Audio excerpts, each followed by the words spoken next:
इस वीडियो में हम लोग कमला दास का लिखा हुआ पोएम सब्स्टिट्यूट को लेकर आलोचना करेंगे। इसका बैकड्रॉप, इसका सिंबोलिज्म और इसको ब्रीफ समरी को लेकर के हम लोग आलोचना करेंगे। इसका पीडीएफ आपको मेरे टेलीग्राम चैनल में मिल जाएगा और टेलीग्राम चैनल का लिंक मेरे यूट्यूब चैनल का डिस्क्रिप्शन में मिल जाएगा, वहां से क्लिक करके आप लोग ज्वाइन कर सकते हैं। तो आइए वीडियो को शुरुआत करते हैं। सबसे पहले समझ लेते हैं कि कमला दास का लिखा हुआ सब्स्टिट्यूट, उनका जो सबसे कॉमन थीम है उनका पोएट्री का, दैट इज अनफुलफिल्ड लव, उससे जनरेट होता हुआ फ्रस्ट्रेशन, उससे लिंक सेल्फ एक्सप्लोरेशन और ultimately the search for ideal love which never gets fruitful, और उससे जनरेट हुआ फ्रस्ट्रेशन। यही सब दो तीन जो की उनका थीम है, मेजर थीम है उनका पोएट्री का, वो सेम थीम आपको इस पोएम में भी देखने को मिलेगा। कमला दास को mother of modern Indian poetry कहा जाता है। She is a confessionist, okay, by her poetic style, और फेमिनिस्ट भी वो है।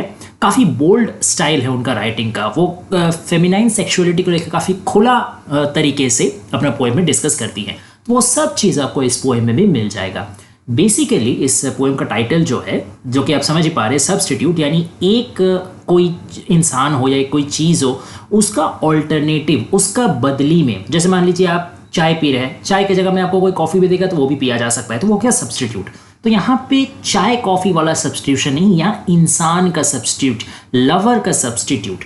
वो जिस चाहती है, उनका प्रेमी जिस तरह से हो, उनका मन में जो इमेज है, उनका मन में जो डिज़ायर है, जो होप्स है, जो एक्सपेक्टेशन है, वो उनका हस्बैंड से पूरा नहीं हो पा रहा। उनका हस्बैंड का रियलिटी, उनका मन में छुपा हुआ जो एक फैंटेसी है, जो एक वो चाहती है जैसा लवर मेरा हो, उससे मैच नहीं हो पा रहा है। इसलिए वो अपना हस्बैंड को मतलब सब्स्टिट्यूट कर दे रही है कोई दूसरा लवर से। लेकिन उस दूसरे लवर से भी उनका जो मेंटल सेटिस्फैक्शन है वो नहीं हो पा रहा, तो वो फिर सब्स्टिट्यूट हो जा रहा है एक तीसरा से। तो ऐसे चेन ऑफ सब्स्टिट्यूशन चलते जा रहा है। इस पूरा पोएम का मेन जो मतलब घटना होते रहता है वो यही है, और यही सब्स्टिट्यूशन दिखाते रहता है कि कितना फ्यूटाइल है सर्च फॉर ट्रू लव। क्योंकि आप चाहे जितने भी पुरुष के पास चल क्यों ना जाओ, उनका मेंटालिटी सेम ही रहता है कि इन वुमेन को दबा के रखना है। वुमेन जो चाहती है उसका ख्याल करना ही नहीं है, बस अपना काम निकाल करके चल जाना है। ओके, यहाँ पे आपको बेसिकली एक फिजिकल इंटीमेसी दिखेगा, लेकिन उसमें कोई इमोशनल बॉन्ड नहीं रहेगा। सी और डेथ, ये दोनों का इमेज भी आपको इस पोएम में देखने को मिलेगा। Again, sea is a very important and a very favourite image of Kamala Das. उनका ज्यादातर पोएम में आपको सी का इमेज देखने को मिलेगा, और उसका अर्थ क्या रहता है, उसका सिंबोलिज्म क्या रहता है कि वो एक तरीके का आप एक्सपेक्टेशन का एक फुलफिलमेंट, यानी इमेजिनरी फुलफिलमेंट कह सकते हैं। जो रियलिटी में जो फुलफिलमेंट उनको देखने को नहीं मिलता, बट जो फुलफिलमेंट वो चाहती है, उसका एक प्रतीक बन जाता है, उसका एक सिंबल बन जाता है सी। प्लस उनका जो मानसिक जो टर्मोइल है, उसका एक रिलीज पॉइंट बन जाता है सी। ठीक है, क्योंकि देखिए सी एक तरीके से उसमें दोनों फीचर शामिल है। वो काम भी है और उसके अंदर टर्बुलेंस भी है, उसमें लहर उठता रहता है, उसमें ढेव आता है, और वो आपको एक शांत अनुभव भी देता है। तो ठीक वैसे ही कमला दास का अपना पर्सनल जिंदगी भी रहा है, और उनका ज़्यादातर पोएम में जो भी मतलब फीमेल फीचर करती है या जो भी लव लाइफ दिखाया जाता है, वो भी ऐसे ही रहता है कि वो लोग एक लव का, एक काम, एक सूदिंग पीसफुल लव का तलाश में रहती है, लेकिन उनका internal life, internal love life हमेशा डिस्टर्ब्ड रहता है। तो सी, इस पोएम में भी सी वही डिस्टर्बेंस को भी दर्शाता है, और वो डिजायर फॉर सूदिंग कामनेस को भी दर्शाता है, जो कभी मिल नहीं पाता। और डेथ का सिंबल क्यों है? क्योंकि ऐसा हिंट किया जाता है कि अल्टीमेटली इस पोएम की जो हीरोइन है, उनको ढेर सब्स्टिट्यूट लवर का बाद भी उनको अपना जो परफेक्ट डिजायर्ड लव है वो नहीं मिल पाता। तो एक तरीके से वो सेल्फ सरेंडर कर देती है, या सुइसाइड भी करने को तक वो सोच लेती है।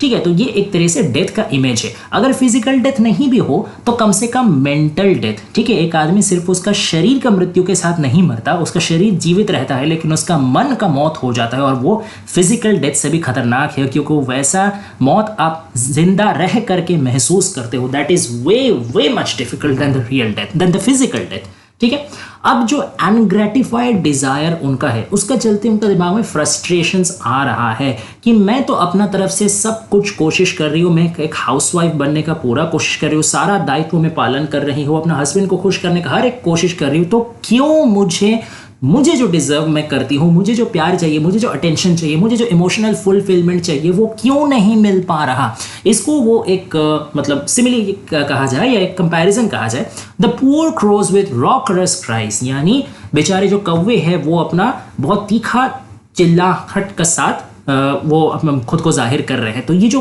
कौवे का चित्कार है, इसको एक तरीके से अपना फ्रस्ट्रेशन के साथ वो तुलना कर रही हैं कि वो भी अनफुलफिल्ड है, उनका भी लव पूरा नहीं हो पा रहा, तो शी इज डिस्टर्ब्ड इनसाइड। फिर इस पोएम में लव को क्या कर दिया गया है, सिर्फ और सिर्फ फिजिकल लिमिटेशंस में कैद करके रख दिया गया है। लव फिजिकल तो डेफिनेटली होता है, but not is the totality of that. प्यार जब तक आप उसको इमोशनल चीज में अचीव नहीं कीजिएगा तो सिर्फ फिजिकल रेम में लव को रियलाइज नहीं किया जा सकता। और जो लव सिर्फ और सिर्फ फिजिकलिटी में कैद होकर रह जाता है वो कभी भी आपको परमानेंट हैप्पीनेस नहीं दे सकता। वो टेम्पररी आपको सुख देगा, कुछ दिन बाद वो देना भी बंद हो जाएगा, फिर सिर्फ फ्रस्ट्रेशन बच जाएगा। वही चीज इस पोएम में भी हीरोइन के साथ होता है कि उनको क्या कि जब तक वो अपना लवर के साथ या पहले अपने हस्बैंड के साथ इंटीमेट होती थी, फिजिकल रिलेशन करती थी, लव मेकिंग करती थी, तब तक उनको तो ठीक लगता था। लेकिन जैसे ही उन दोनों का बॉडी अलग होता था एक दूसरे से, after sex, after love making, तो वो दोनों एकदम दो कॉन्ट्रारी पोजीशन, एनिमिटी में आ जाते थे। दोनों का मनोभावना में कोई सिमिलैरिटी नहीं रहता था, कोई एक स्वीट प्लेजर नहीं रहता था, पॉजिटिव एक अच्छा लगना वो नहीं रहता था, ठीक है। रादर दोनों को लगता था कि एक मैकेनिकल प्रोसेस खत्म करके आए हैं और अब दोनों का वाइब्स नहीं मैच कर रहा, साउंड नहीं मैच कर रहा, मन का मेल नहीं हो रहा, काफ़ी अलग अलग सा लग रहा है। इसका एक कोटेशन में मैंने दिया है, our words began to sound like clatter of sounds in flight, यानी कि जब कोई प्लेन उड़ान भरता है या जब कोई कहीं से भागता है तो कैसे चारों तरफ से अलग अलग साउंड एक साथ मिलकर के एक नॉइज, एक अप्रोच जैसा होता है, तो वैसे ही दोनों का आवाज या दोनों का एक मेंटालिटी भी यहाँ पे वैसे ही अलग अलग टाइप का अप्रोच, शोर जैसे लग रहा है। मिलकर के एक सिम्फनी नहीं क्रिएट कर पा रहा है, मिलकर के एक मधुर संगीत नहीं सृष्टि कर पा रहा है, बल्कि शोर जैसा लग रहा है। यानी दोनों में कोई इमोशनल बॉन्ड नहीं है, दोनों में कोई मेंटल कनेक्शन नहीं है। तो क्योंकि जैसे मैंने पहले ही बताया था कि हस्बैंड से उनको वो सेटिस्फैक्शन नहीं मिल पा रहा। Why? Not because his husband is an impotent और not because his husband can not perform sex as well, but उनका हस्बैंड उनको इमोशनल अटेंशन नहीं दे रहे हैं। जो उसका वाइफ को चाहिए, जो प्यार चाहिए, जो अटेंशन चाहिए, जो थोड़ा सा इमोशनल केयर चाहिए अपना हस्बैंड की तरफ से, वो उनको नहीं मिल पा रहा। इसीलिए वो एक्स्ट्रा मैरिटल अफेयर में इन्वॉल्व हो गई है, परफेक्ट लवर का खोज में कि जो मेरा ख्याल रखेगा।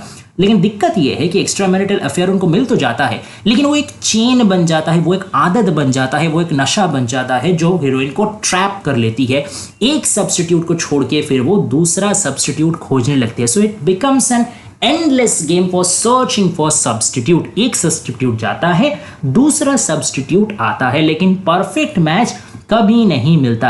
इसमें भी एक पोएम का लाइन है जो मैंने कोट किया है, बहुत इंपॉर्टेंट लाइन है थीम का लिहाज से, इसको ध्यान रखिएगा, अपना आंसर में इसको कोट भी कीजिएगा तो आंसर आपका अच्छा रहेगा। That is, after that love became a swivel door when one went out another came in. यानी लव फिर एक ऐसा घूमता हुआ दरवाजा बन गया कि जैसे ही एक बाहर जा रहा उस दरवाजे से, तुरंत उसी वक्त दूसरा व्यक्ति अंदर आ रहा है। ये आयरॉनिक इसलिए भी है, ये सिंबॉलिक इसलिए भी है कि ये सिर्फ दूसरा कंप्लीट व्यक्ति को नहीं समझा रहा, बट एक ही व्यक्ति का दोहरा पहलू को भी बता रहा है कि जैसे ही एक व्यक्ति का जो लविंग एटीट्यूड है या लविंग पर्सनालिटी है वो जैसे ही चल जा रहा, तो बस तुरंत दूसरा वाला बेकार सा कैलस वाला पर्सनालिटी आ जा रहा कि जब तक कोई फिजिकली लव मेकिंग कर रहा तब तक तो वो स्वीट रह रहा है या स्वीट रहने का प्रिटेंशंस कर रहा है, लेकिन जैसे ही उसका सेक्स खत्म हो जा रहा, उसका काम खत्म हो जा रहा, उसका फिजिकल गेन खत्म हो जा रहा, तो बस फिर जो वो वुमेन, जो हीरोइन जो चाहती है, जो इंटेंसिटी ऑफ लव चाहती है, इंटेंसिटी ऑफ इमोशनल केयर चाहती है, वो नहीं मिल रहा। तो जैसे लग रहा है कि दोनों टाइम में दोनों अलग अलग व्यक्ति है। ये भी एक मतलब आप निकाल सकते हैं, ठीक है। अब जो पोएम का कंक्लूडिंग सेक्शन में एक रिफ्रेन आता है, रिफ्रेन यानी कोई फ्रेज जो बार बार रिपीट करता हो, ठीक है, उसको रिफ्रेन करते हैं। अब पोएम का कंक्लूडिंग में एक रिफ्रेन आता है, it will be all right, ठीक है। इसका मतलब सब कुछ ठीक हो जाएगा, सब कुछ सही हो जाएगा। लेकिन दैट इज आयरॉनिक। क्यों वो आयरॉनिक है? क्योंकि हालांकि लफ्जों में तो बताया जाता है कि सब कुछ सही हो जाएगा, but she means exactly the opposite. वो मीन करना चाहती है, वो समझाना चाहती है कि कुछ ठीक नहीं है और ना ही तो कुछ ठीक होने वाला है। Everything has been turned into a mess.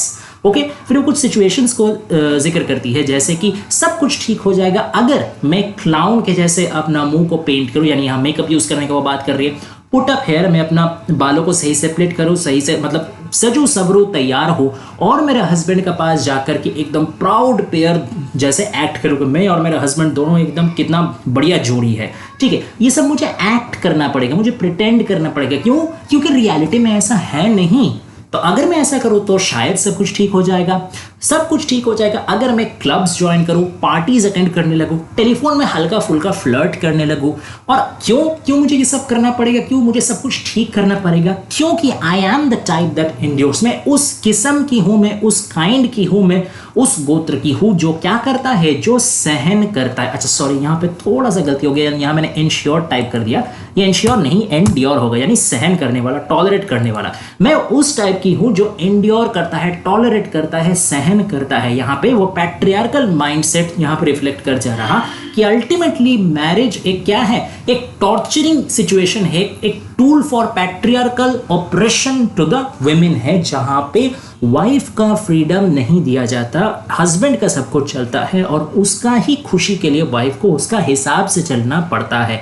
जो कुछ अगर कुछ कमी खामियां हैं, कुछ नेगेटिव्स है, वो किसको सहन करना पड़ेगा? वाइफ को ही सहन करना पड़ेगा। यहाँ वही दर्द, दुख और जो फ्रस्ट्रेशन वो निकल करके आ रहा है। और एंड में एक मैं आपको पोएम से एक कोटेशन देता हूँ, इससे आपको पोएट का जो दर्द है, जो कन्फेशनलिस्ट मतलब उनका प्रॉब्लम है, वो आपको पता चलेगा। It will be all right, it will be all right, it will be all right between the world and me, it will be all right if I don't remember the last of the days together। यानी सब कुछ ठीक हो जाएगा, सब कुछ ठीक हो जाएगा, इस दुनिया के और मेरे बीच में सब कुछ ठीक हो जाएगा, सब बढ़िया हो जाएगा, अगर मुझे याद ना रहे, अगर मैं याद ना रखूं कुछ आखिरी के जो पल, कुछ दिन साथ में बिताए थे। यानी कि प्रॉब्लम यहाँ क्या है? प्रॉब्लम यहाँ मेमोरी है, मेमोरी का भी एक बड़ा रोल है। जब तक आपका मेमोरी आपको हॉन्ट करता रहेगा, वो आपको इमोशनल सेटिस्फैक्शन नहीं लाने देगा। और मेमोरी हमेशा कंपैरिजन लाता है। आप अगर कोई चीज़ अपना मन में बिठा लिए है और कोई चीज़ का मेमोरी आपका पास्ट में है, तो हमेशा आप अपना प्रेजेंट का एक्सपीरियंस के साथ वो पास्ट का मेमोरी को टैली करेंगे, कंपेयर करेंगे, और वो अनदर लेवल ऑफ डिससेटिस्फैक्शन आपका अंदर इंस्टिल करेगा।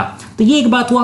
और एक दूसरा चीज़ होगी, वर्ल्ड और मेरे बीच में सब कुछ बोल रहा है ठीक हो जाएगा। मतलब क्या कि वर्ल्ड और मेरे बीच में कुछ ठीक नहीं है, दुनिया में मैं फिट नहीं बैठ रही हूँ, दुनिया मुझे फिट नहीं समझने दे रहा है। ठीक है, ये दुनिया का प्रॉब्लम है, मेरा नहीं, लेकिन ये कोई समझने को तैयार ही नहीं है। तो इस तरीके से पूरा पोएम का थ्रू उन्होंने मैरिज में कैसे वुमेन ऑप्रेस होती है, कैसे वुमेन को अपना ट्रू लव कभी नहीं मिलता, या कहा जाए तो ट्रू लव का सर्च प्रैक्टिकली पॉसिबल है ही नहीं, क्योंकि हर जो पुरुष है वो अल्टीमेटली ट्रू लव से भी ज्यादा अपना फिजिकल सेटिस्फैक्शन या अपना कहा जाए तो अपना मेंटल सेटिस्फैक्शन का वो ज्यादा ध्यान देता है, rather than taking care for what the other one is deserving. Okay, तो ये था पूरा पोएम। आशा करते हैं आपको पसंद आया होगा। अगर वीडियो अच्छे लगे तो लाइक, शेयर और सब्सक्राइब कर दीजिएगा, और अगर कोई और टॉपिक में हेल्प चाहिए हो तो प्लीज कमेंट डाउन कर दीजिएगा, हम लोग उसमें भी जल्दी से वीडियो बनाकर डाल देंगे। Thanks for watching.